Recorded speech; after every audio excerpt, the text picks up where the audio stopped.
Nosso tema de hoje é o campo interseccional entre direito, governo e universidade, com foco na inclusão no espaço acadêmico de pessoas negras e provenientes das classes desprivilegiadas. Uma vez, um guerreiro africano, e ele chegou na aldeia dele e não viu as pessoas. Então ele perguntou: onde é que estavam as pessoas? Onde é que está meu povo? Ele era o rei daquela cidade. E alguém disse para ele: levaram, são escravos hoje. Então ele, muito nervoso, vai para a floresta, arranca uma imensa árvore, um grande iroco, joga no mar e trepa no iroco e vem nadando mar afora. No meio das águas ele encontra uma mulher linda. E ele conta a história que estava buscando o povo dele. Ela disse: vou com você. Eu também quero lutar junto com você. Nosso convidado de hoje tem um currículo realmente excepcional. Tendo cursado Direito na Universidade do Estado do Rio de Janeiro, com mestrado em Direito Tributário e doutorado em Direito e Economia, exerceu os cargos de Procurador do Estado de São Paulo, Procurador e Subprocurador-Chefe da Fazenda Nacional, Presidente do Sindicato Nacional dos Procuradores da Fazenda Nacional, membro do Conselho Superior da Advocacia Geral da União e conselheiro seccional da OAB-RJ, em que presidiu a Comissão de Infraestrutura e Desenvolvimento Econômico. De volta ao UERJ, foi professor da Faculdade de Direito e hoje é reitor dessa universidade. Tal posição vem buscando ampliar as ações de inclusão social com o intuito de evitar a evasão estudantil, incluindo a concessão de vários auxílios para os estudantes, como alimentação, transporte, digital, creche, assim como a implementação de bolsas de estudo para evitar a evasão. Pelo fato de o governo federal não estar repassando os devidos recursos orçamentários, a universidade tem tomado sob sua gestão uma série de medidas emergenciais que envolvem de bolsas de estudo ao pagamento de benefícios aos funcionários. Vamos conversar com o advogado e professor Ricardo Lodi, reitor da Universidade do Estado do Rio de Janeiro. Professor, é com grande prazer que o recebemos no CUT em Resenha, de modo a expor não apenas a sua brilhante trajetória profissional e acadêmica, mas também seu trabalho incessante em favor dos estudantes desprivilegiados, pobres e negros. Como e onde veio a ideia de estudar Direito? Boa noite, Carlos Alberto. É um prazer estar aqui. Boa noite, Filó, e a todos os internautas que nos acompanham. Eu acho que a decisão de cursar Direito, ela teve duas influências muito grandes. A primeira do meu pai, que cursou Direito quando eu tinha uma idade já de adolescente, já naquele momento que a gente vai escolhendo o curso que vai fazer. Então, ele já fez Direito um pouco mais velho e eu pude acompanhar de perto a empolgação dele. E a segunda influência era o momento em que o Brasil estava passando de redemocratização, né? Com a redemocratização, o direito, a Constituição, as leis passam a ter uma outra dimensão do que tinham no período autoritário. E essa foi uma decisão que eu tomei que me pareceu muito acertada ao longo da vida, a escolha pela Faculdade de Direito. E foi aí que começou, então, a despertar, ou pelo menos a se desenvolver esse seu interesse pelas questões das desigualdades?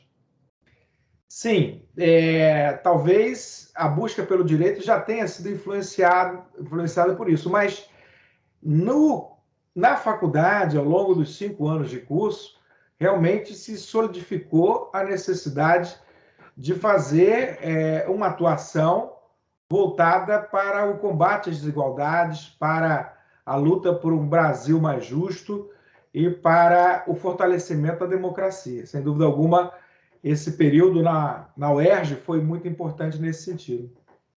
Houve algum fato, algum incidente, algo de alguma pessoa próxima que tenha mais puxado para esse caminho?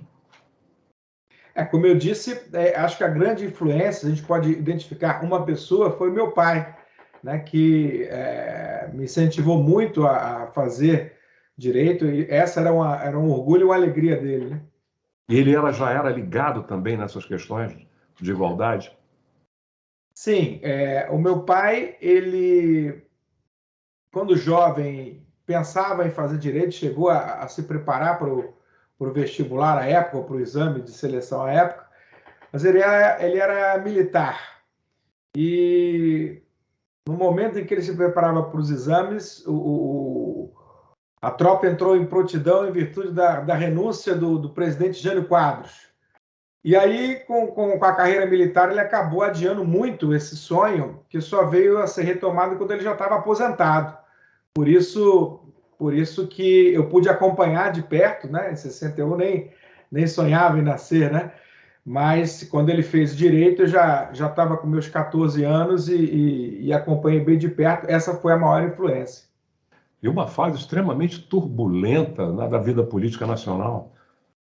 Exatamente. O meu pai nunca foi um militar típico, né? Nunca foi enquadrado e acabou sendo caçado pelo regime militar, e teve que refazer a carreira dele, né?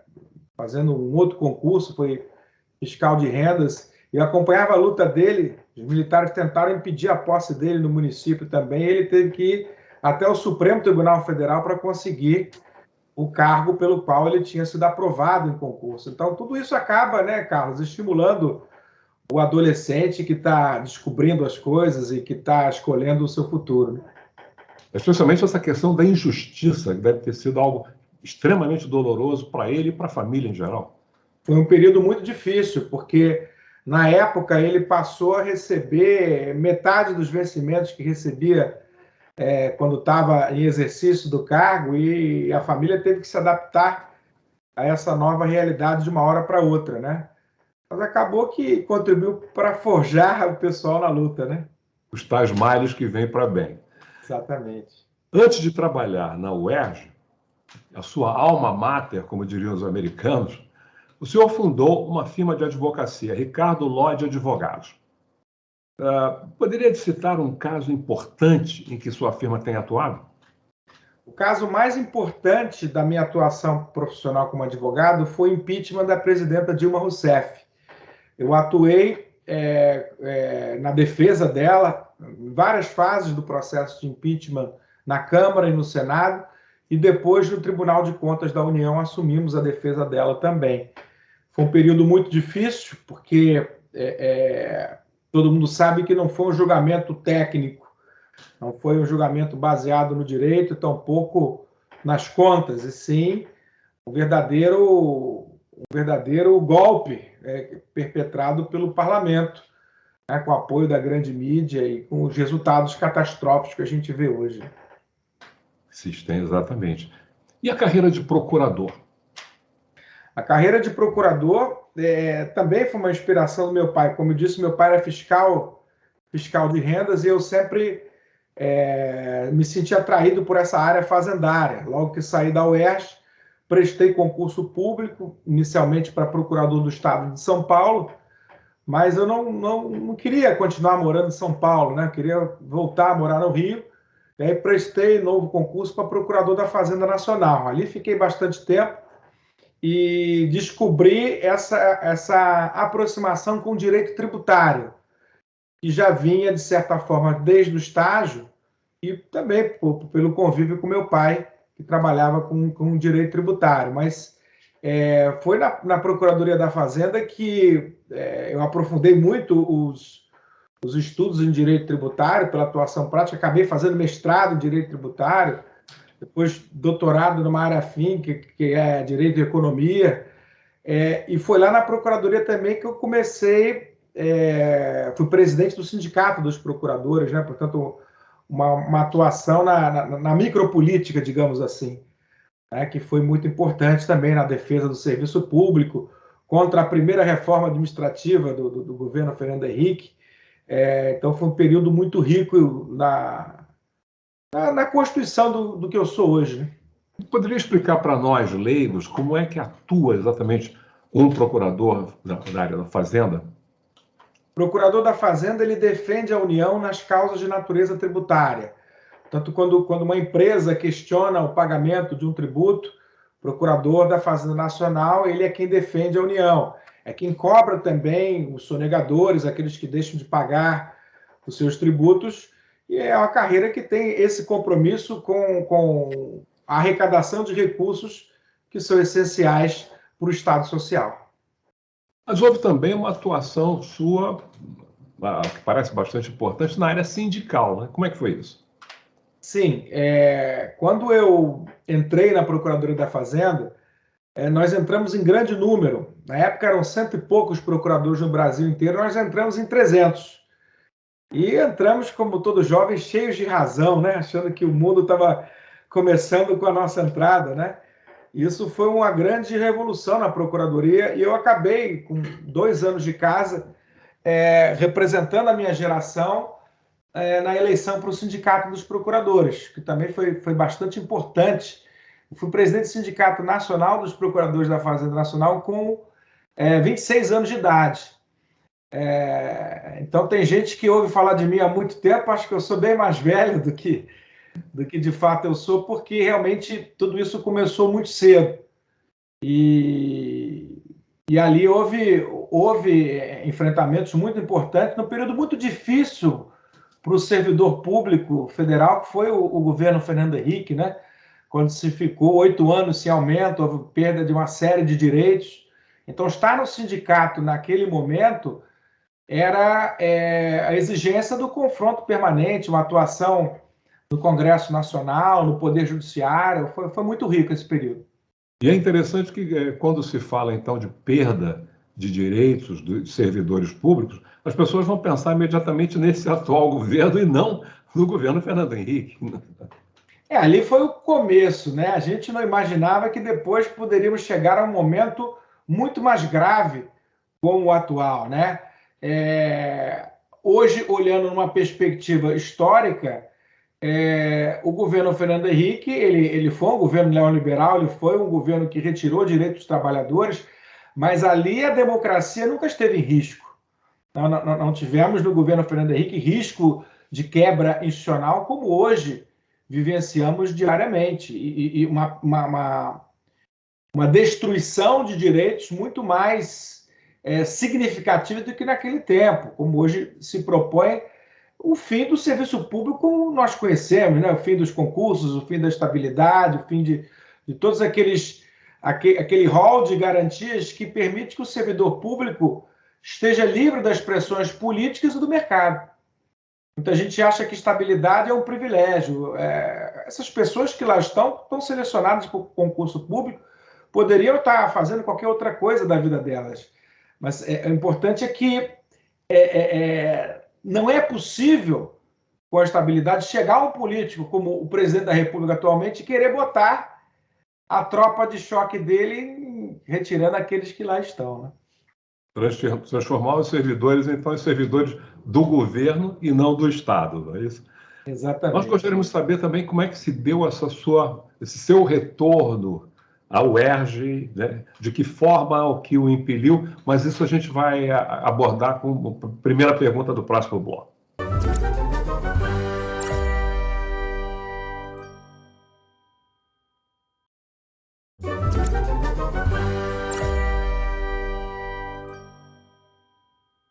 Professor, doutor Ricardo Lodge, como nós dissemos no bloco anterior, a gente gostaria de saber como é que se deu esse seu retorno para a Universidade do Estado do Rio de Janeiro.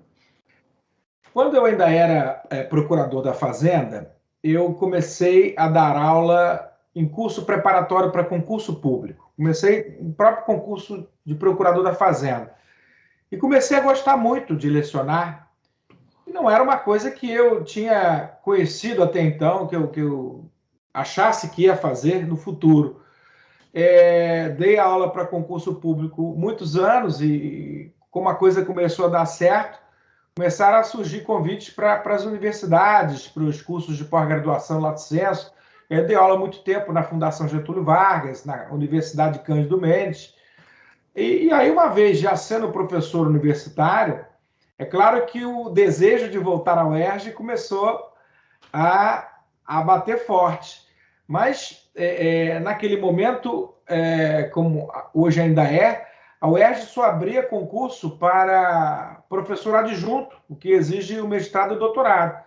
Portanto, eu só pude fazer concurso para a UERJ muitos anos depois de formado, porque, como você bem observou, num primeiro momento, a minha atuação foi mais ligada à procuradoria, ao sindicato. Só depois eu fui fazer o mestrado, depois o doutorado, e finalmente fiz o concurso para professor da UERJ, tomando posse em agosto de 2008. Perfeito.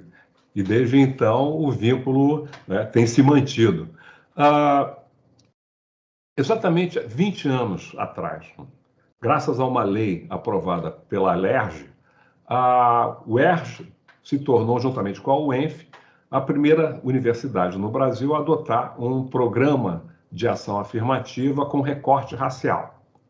Hoje, então, passados 20 anos, qual a sua avaliação sobre isso? O que tem funcionado, o que não tem funcionado, o que deve se aperfeiçoar? Na verdade, a introdução das cotas foi uma dádiva para a UERJ. Embora tenha sido algo que veio de fora para dentro, né, como você disse, algo que surgiu da Assembleia Legislativa, mas é claro que a Assembleia Legislativa não acordou um dia e resolveu fazer uma lei de cotas. É resultado de toda uma luta do movimento negro e que foi introduzida na UERJ de fora para dentro. No início, até algumas pessoas questionaram, mas acabou que no mandato da reitora Nilceia Freire, a UERJ pegou essa bandeira e resolveu implementar o sistema de cotas com muita dedicação institucional a isso. E se veio de fora para dentro, a UERJ fez mais e melhor do que todas as universidades brasileiras. Hoje não dá para pensar na UERJ sem pensar no sistema de cotas.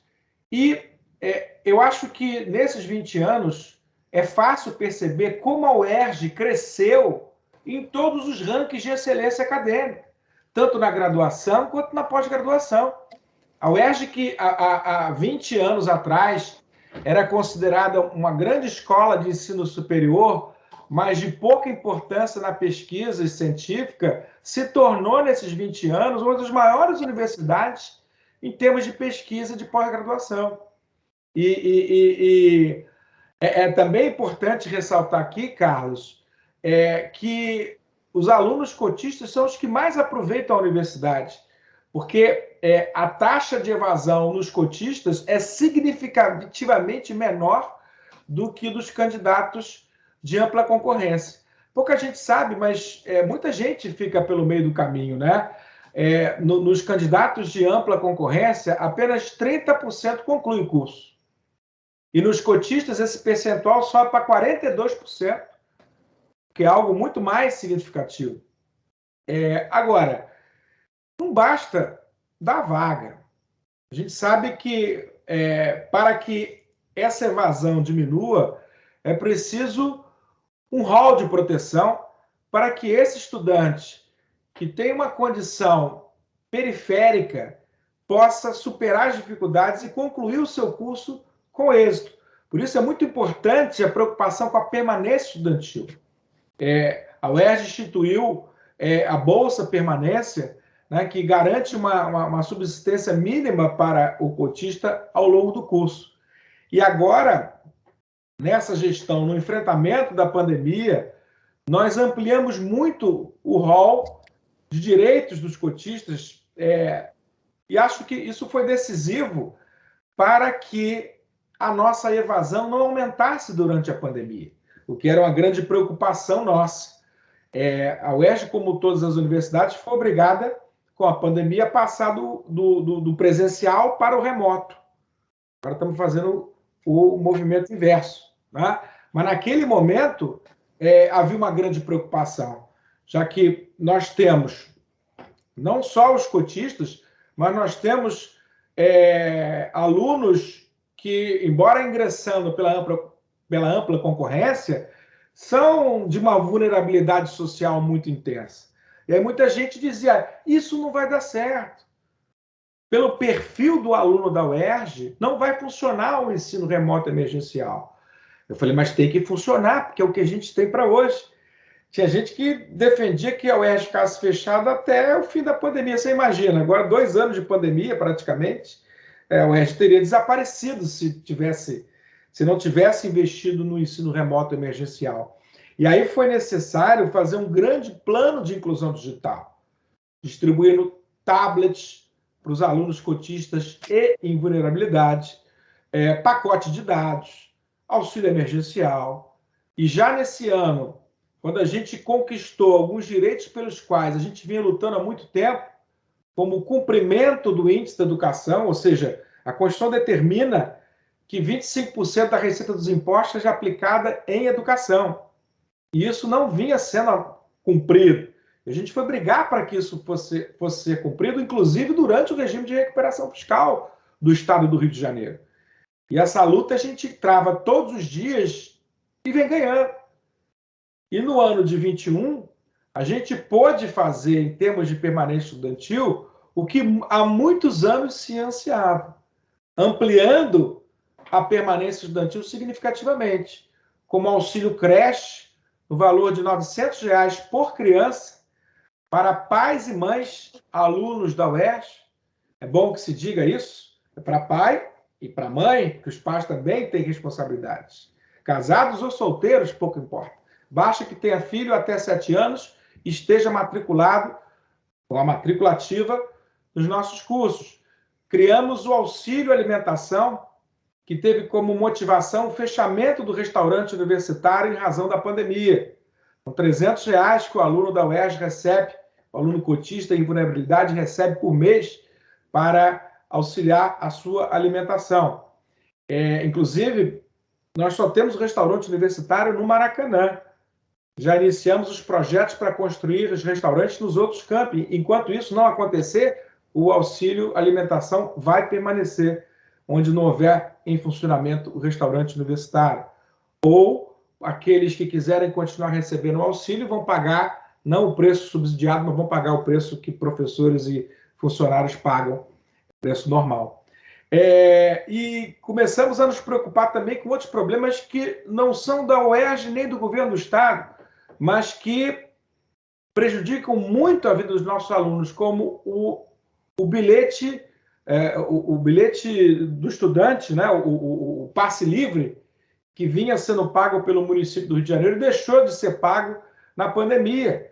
E a gente sabe que vários alunos nossos, especialmente do Centro Biomédico, estavam envolvidos no combate à Covid-19 nas nossas unidades de saúde e ficaram sem o pagamento do bilhete único. A UERJ também entrou, garantindo... Aliás, hoje, um dia feliz, foi o primeiro pagamento do auxílio transporte para os nossos alunos, né, que é de R$ 300 para os que estão em presencial e R$ 50 para quem está no remoto. Estão pagando até para quem ainda está no remoto, porque tem que ir à faculdade vez por outra. A partir de fevereiro, que todos estarão presencial, todos ganharão o valor cheio, sendo aluno cotista em vulnerabilidade social.